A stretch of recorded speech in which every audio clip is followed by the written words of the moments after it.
Good day, everybody. I'm David Foreman, better known, hopefully much better known as the herbal pharmacist. And today, our video podcast is with Dr. Tim Harrigan.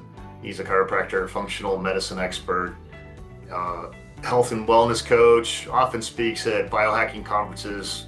And I don't know about you, Dr. Harrigan, but I am not one of those people that likes people to introduce me. So I'd really like you to, if you could just give us probably a better description of you and you know what you do currently for a living and kind of how you got there. Yeah, thank you for having me. So I've just honestly been obsessed with natural health and root cause approaches since really I have stories as a kid that, things just didn't feel right. I had a reaction to tetanus vaccine. I had some crazy dental advice to restructure my jaw. And, I just never felt good with my gut was always telling me there's got to be more than just, drugs and surgery. Just growing up, my mom's cure and solution to everything was a hot bath and an aspirin. And so, kind of strange, but I always wanted to do something to help people. I wanted to be a firefighter as a child. And so now what I do is just, it's priceless. I just absolutely love it. So, nothing against medical doctors whatsoever, but I haven't used traditional healthcare in 25 years. And so in order to do that, I've had to develop a specialized knowledge in how do I take care of my body so I don't need to rely on the invasive approaches. And thank God for those invasive approaches when I have a crisis. If somebody's having a heart attack or they break their femur, go to the emergency room. Thank God for that. But overall health is absolutely our own responsibility. And so everybody knows they need to eat right and exercise, but we take that to a whole different level because we all have a unique blueprint. We all have unique genetics that are affected by epigenetics. And so the most important thing, I can say this without any hesitation now, the most important thing we all need to focus on throughout our whole life is our health, because I can't get my promotion, I can't spend time with my kids, I can't have a social life, I can't enjoy my hobbies or golf or whatever. If we're not obsessed with improving our health constantly, we're just not going to live a very good life, to be honest. So since then I've helped thousands of patients. Again, I haven't been to a medical doctor in a very long time. My kids haven't had Tylenol or NyQuil or any synthetic over the counters in their bodies, let alone a prescription. And my wife was told she would never have children. She had PCOS and endometriosis. Oh, wow. And we naturally fixed all of that. And we have 4 children now from somebody that was told she would never have children. So this is literally my obsession. I'm just obsessed with helping people and transforming their lives with root cause approaches. And it's just, it's incredible. It's kind of interesting. It sounds like you could be a brother of mine from another mother. My original background was in pharmacy, and I ended up leaving it to get into the natural health thing. And now ex-wife, but same thing with infertility, and we never thought we'd have a child. Now we have 2, and they're adults, and so I get it. And I really was excited to speak to you because of your root cause approach. And you kind of touched on it. That's actually the philosophy that I teach. I've actually been mentoring some pharmacy students on, functional medicine, which is really that, right? You got to dig to the root and find it. Like, you spray a weed on the top, it usually doesn't kill the root and it comes back, right? And so give me a little bit more information on your root cause approach. Like what are the steps that you do? Like with the it's probably not the same. I get it, because if nobody's exactly the same, but can you give us an idea of what that really looks like? If there's someone comes into your practice? Yeah, and that's a good question, because there's a lot of versions of this root cause discussion, right? Pick up one book and it'll tell you this method, and then pick up another book, it contradicts that method and says this is the right way. So everything I do is very common sense. And I always think of the root cause as not really the root cause. You have to go back a few more steps still to find that root cause. I know some, doctors that do hormone replacement therapy, for example, and they think that injecting testosterone into your body, synthetic testosterone, is addressing the root cause, and that couldn't be further from the truth. So when you look at the root cause, being a chiropractor, I think differently about this. The root cause is really inflammation. That's what most people will say, right? There's whole books written on this. Dr. Oz talks about it. The inflammation is the cause to all symptoms, all disease, cancer, heart disease. but that's not really the root cause, right? There's something that causes that inflammation. Right. So if that were truly the root cause, I could just pop aspirin every day or ibuprofen and be healthy and live to 120, right? Yep. That's not the root cause. That is one of the causes to those issues, but the root cause to that goes back a few more steps. Yep. My nervous system is really what controls this body. We're electrical, energetic beings. That's really what it is. What's the difference between me and, a dead body right there, right? They have the same body parts, the same cells, but there's no activity there, right? So this nervous system and energy really is what keeps our body healthy and alive and functioning. So the body's incredible. And so you have to trust the body. That's what we've first been lied to about in the mainstream is I need these pills, potions, and synthetics to stay healthy. And it's just so far from the truth. Every second, people don't even understand this. Every second, there's 30 billion trillion chemical reactions that occur inside your body every second. 30 billion trillion.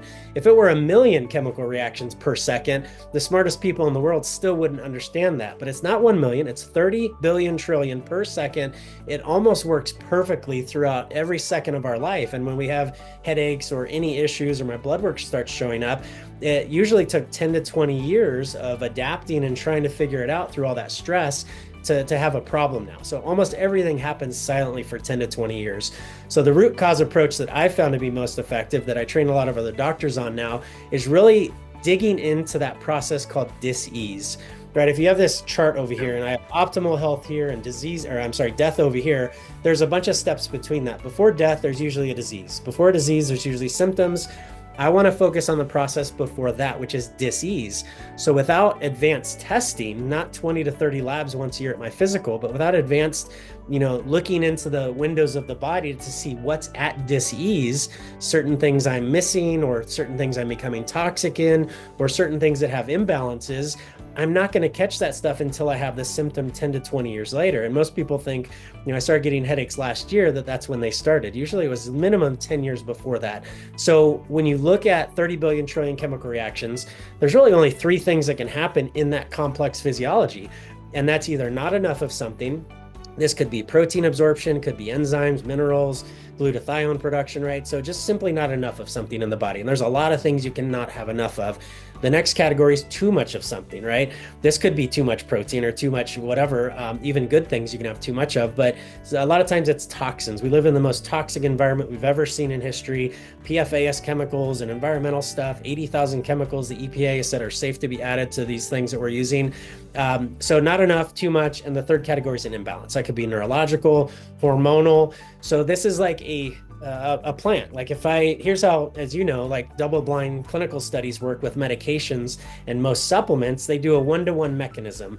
If I did that, it's not going to help me very much. If I have 30 billion trillion chemical reactions per second, I work on one mechanism at a time out of all of that.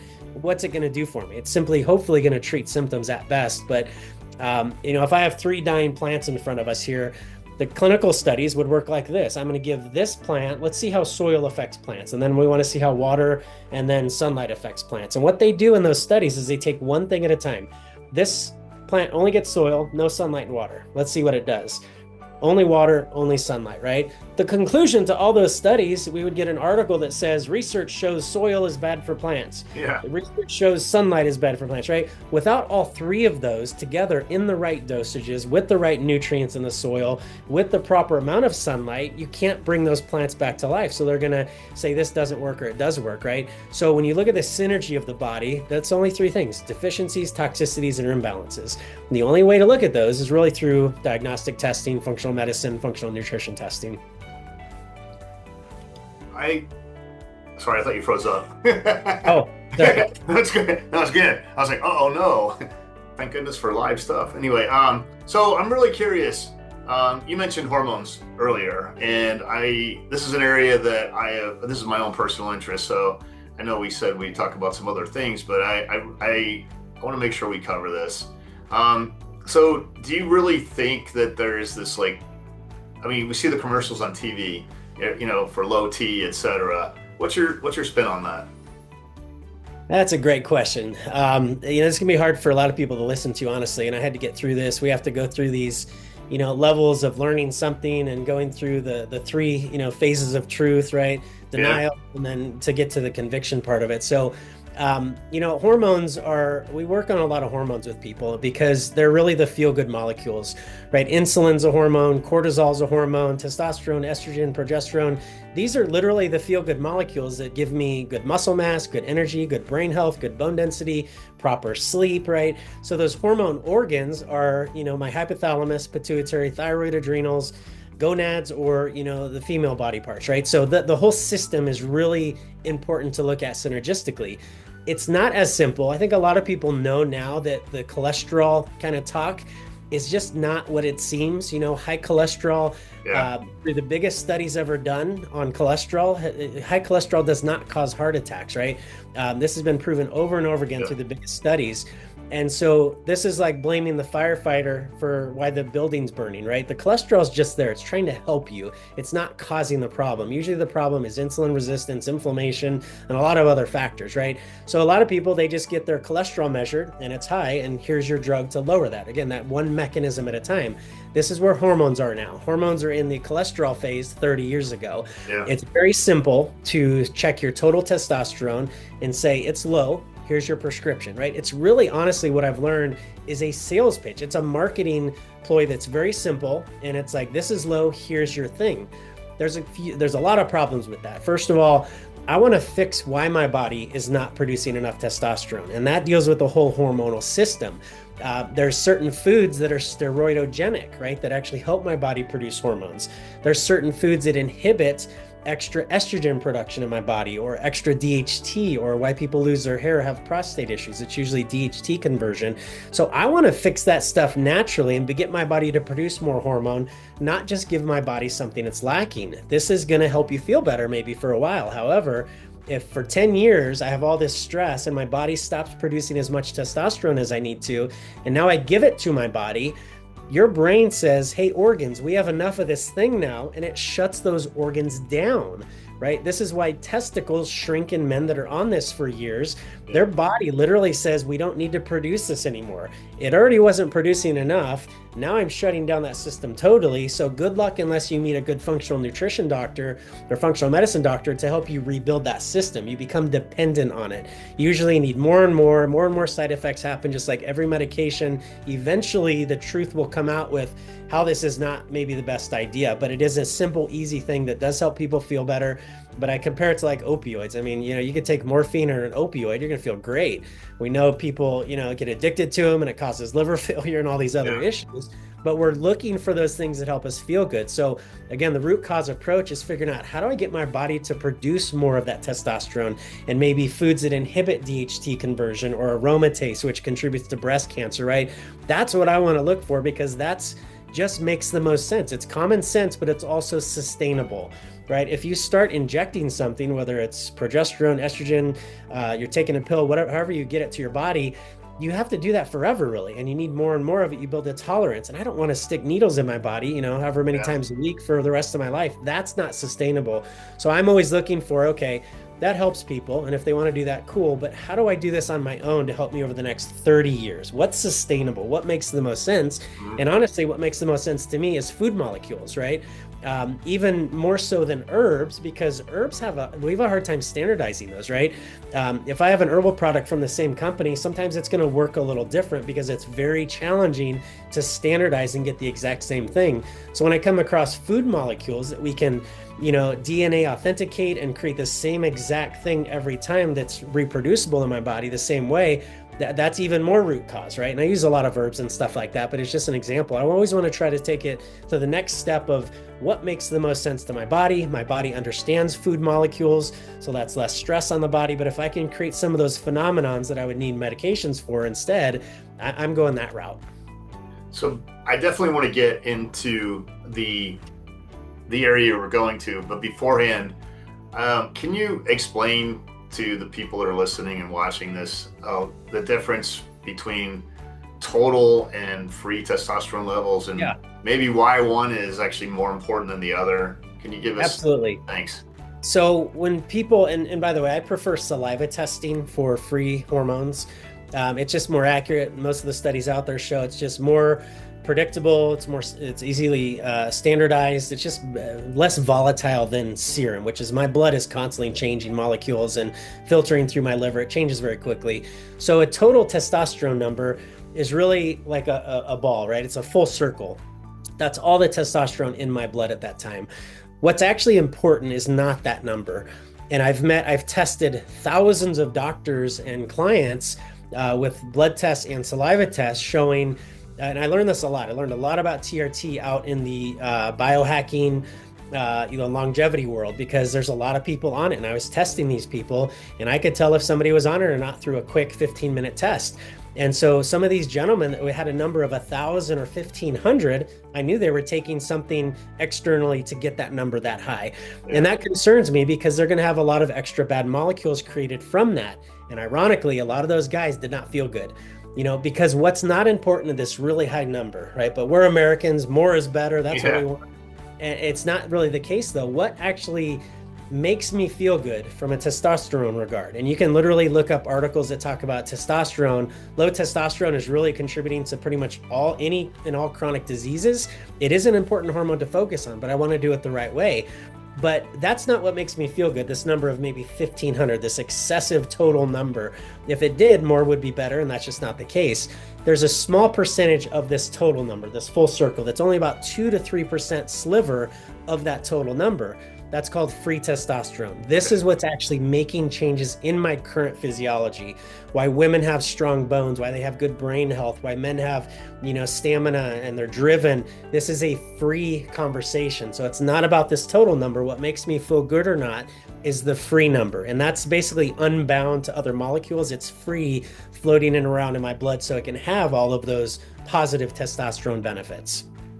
So thank you very much. I know so many men that once this is available for the general population, I have so many guys I know that need to hear just that little snippet that you just said, because we are definitely, especially in this country, a society is more is better, not realizing all the horrible side effects. And you brought up one other thing I just want to make a point of, and then we'll move on, is, you brought up women, and I think men think this, like testosterone is the only thing we produce, and women think, it's estrogen, progesterone, and it's not. Like, we're like a mega orchestra, male and female, but we produce the same hormones. We just produce them in different ratios. So I just want to make sure I make that clear to everybody, because I'm sure women are going, wait, testosterone, bone health? I don't get it. Do you want to you want to chime in a little bit on that? I mean, that'll open up a whole other segment with you for me. Absolutely. Yeah. And this is part of that mainstream kind of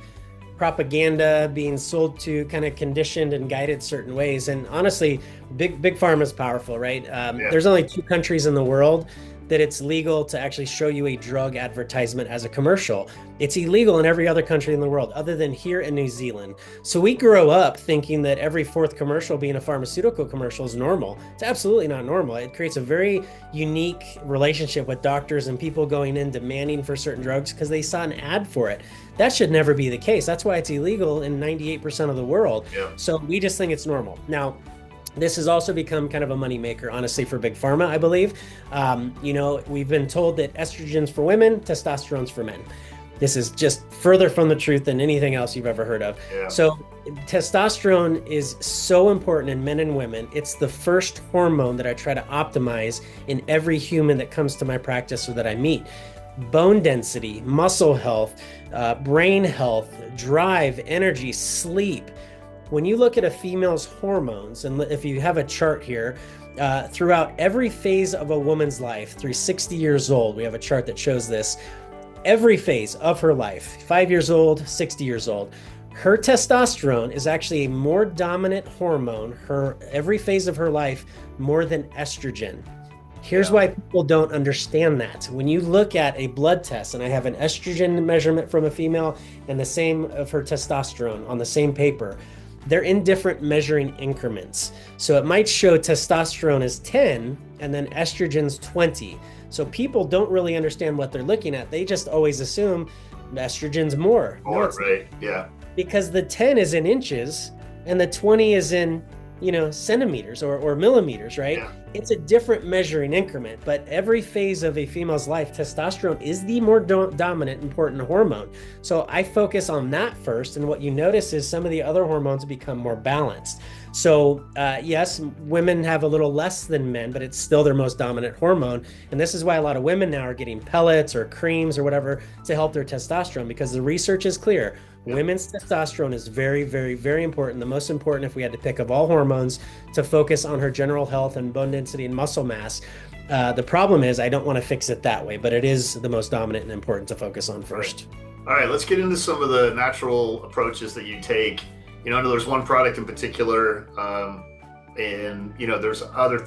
Let's get into what people can do naturally, because obviously you made it really clear. I'm the same way. Like, if I can do things naturally, food-wise, and then dietary supplement-wise, like, that's my route. I mean, my arm has to be falling off. I have to be having a heart attack, or what, like you said earlier, some sort of emergency. I'm cool with modern medicine. I'm not against it, but let's talk about some of your natural solutions here. Sure.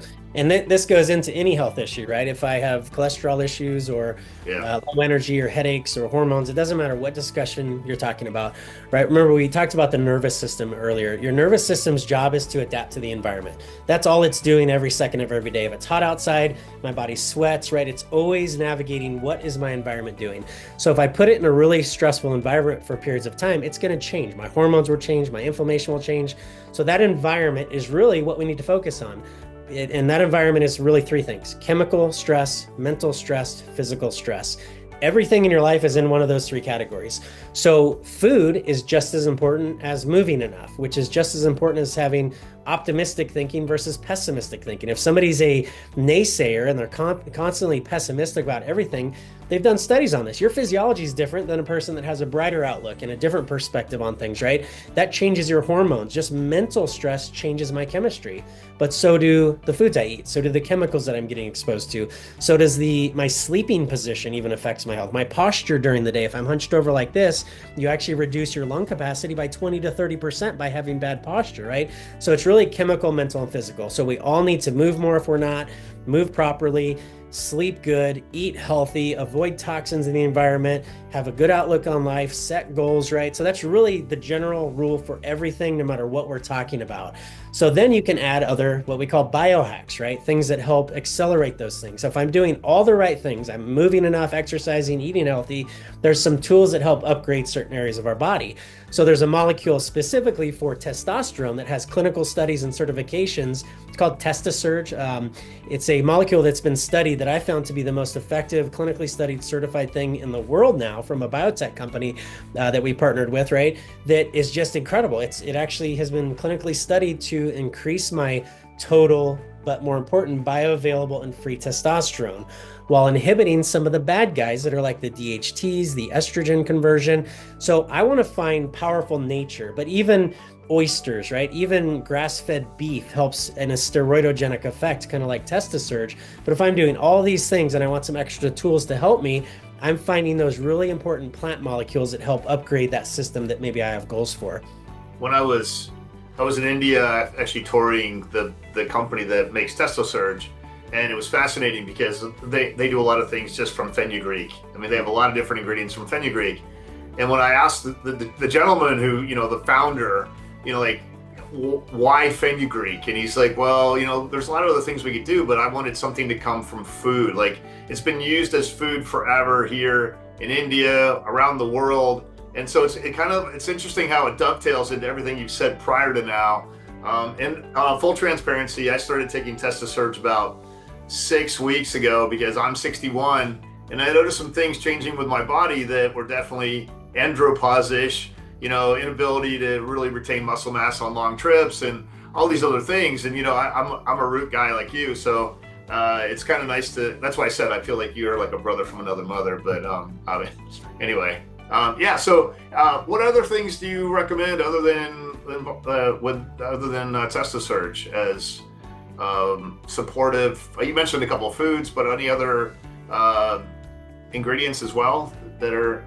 I mean, there's so much. And honestly, part of the hormone discussion also has to lead into stress, right? My adrenal glands produce hormones. So if I'm constantly stressed, drinking 3 cups of coffee every day, which is a stimulant, right? We always want to do things that nourish our stress response, whether it's a sauna. I exercise for my stress release. Honestly, if I don't exercise, I feel like stress affects me more. But there's so many foods, so many biohacks, that help this process. But even thoughts, this is crazy, but I learned this from Tony Robbins. They've done studies on this where literally, the superhero pose where I put my hands on my hips, or you stand in what they call a superhero pose. Yeah. They've studies on that where if you stand in that position, just a posture change, right? For 2 to 3 minutes, you have like a 30% increase in testosterone, right? So literally it's everything we're doing constantly throughout our day that's either suppressing good hormones or improving those, right? And that's really every process in the body. Remember, there's 30 billion trillion chemical reactions. So literally every thought I have, every bite of food I have, everything that I do throughout the day is changing those molecules. So there's so many biohacks, honestly, that help testosterone.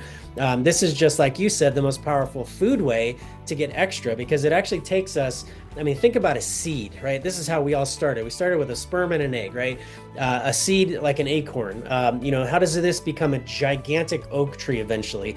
There is so much power and miracles that happen in seeds. I love that these guys started studying these 30 years ago and have been studying them in such an advanced way to figure out, all right, what molecules in here are powerful for this and that? Again, it's food. So it takes us about 30 pounds of those fenugreek seeds, right, to get a pound of these molecules that we're talking about that have all these incredible effects. But that's just as important as lowering my insulin resistance, right? If I'm eating too many carbs, that will lower testosterone. So this discussion honestly gets so detailed at some point, because every little thing we're doing, every bite of food we have is either helping my hormones or suppressing good hormones. Yep. Yeah.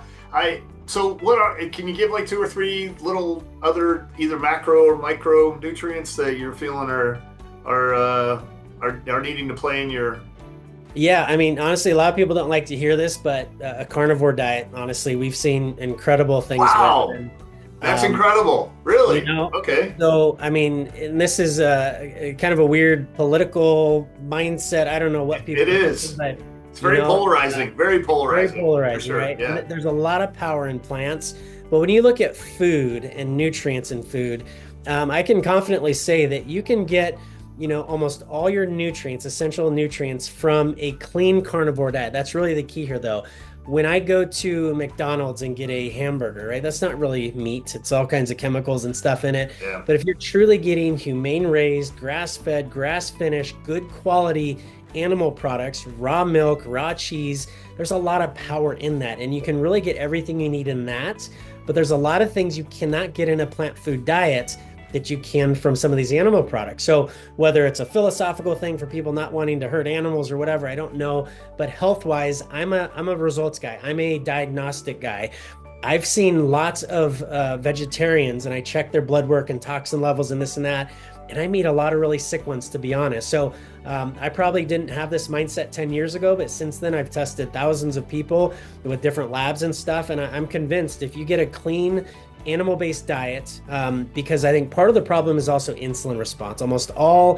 I think a lot of vegetarians, honestly, too, aren't true to vegetarianism. They're actually carbitarians. So eating a lot of extra processed pasta and breads and this and that, you are going to mess up your hormones and insulin response, and it's not good for you. So really, whatever the foods, we basically create a whole food diet. That's really what I'm about. So you could call that ketogenic, you could call that carnivore, you could call it vegetarian even, you could call it Mediterranean diet, but a whole food diet, right? Clean meats, clean vegetables, clean berries and fruits, soaked nuts so we don't get all the oxalates and things like that in it, but real food that came from nature. That's really where it's at. So whether you want to push more carnivore or more vegetarian, that's fine, but you need whole foods. The power of whole foods is so exceptional that an apple has over 300 phytonutrients in it that are good for me, right? And most people take supplements that are isolated high doses. They might take zinc or vitamin C or a high dose magnesium. When you get whole foods, you're literally getting hundreds of things in micro doses.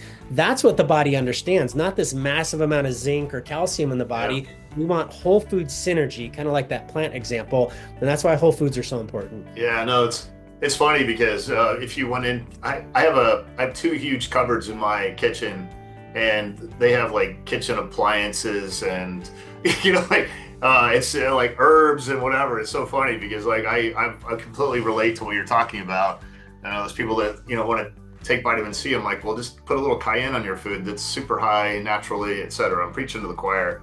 I'm actually going to run out of time, so I want to make sure. Do you have any like quick thing you want to that maybe you wish that I would have asked?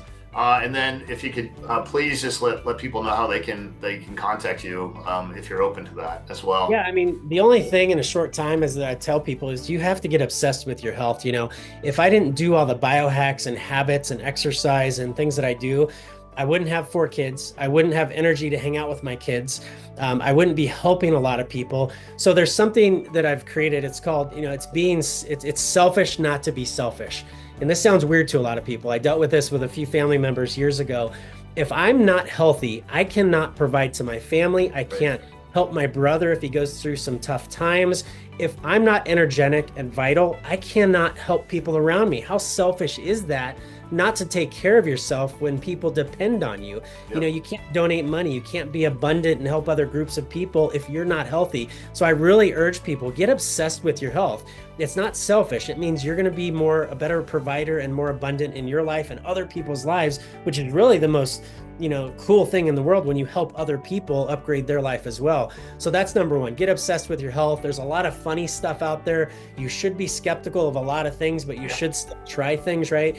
I've seen funny gadgets and supplements and this and that. The world is full of funny, weird things, but you have to get into that process and start going into your common sense corner and just start modifying your lifestyle. So people can get a hold of us at info@synwellness.com if they want info at synwellness.com. But yeah, I mean, you got to get obsessed with your health because life is short. I want to enjoy my hobbies. I want to help my family and, you know, just help a lot of other people, to be honest. Well, I really appreciate you taking time out of your afternoon to do this today. And I got to say, I mentioned before we started taping that the guy that's probably the best friend of mine on the planet lives not too far from you. So I will definitely harass you. I feel like we have a lot of synergy going on here. So thank you again very much for your time. My pleasure, David. Thank you. Thank you.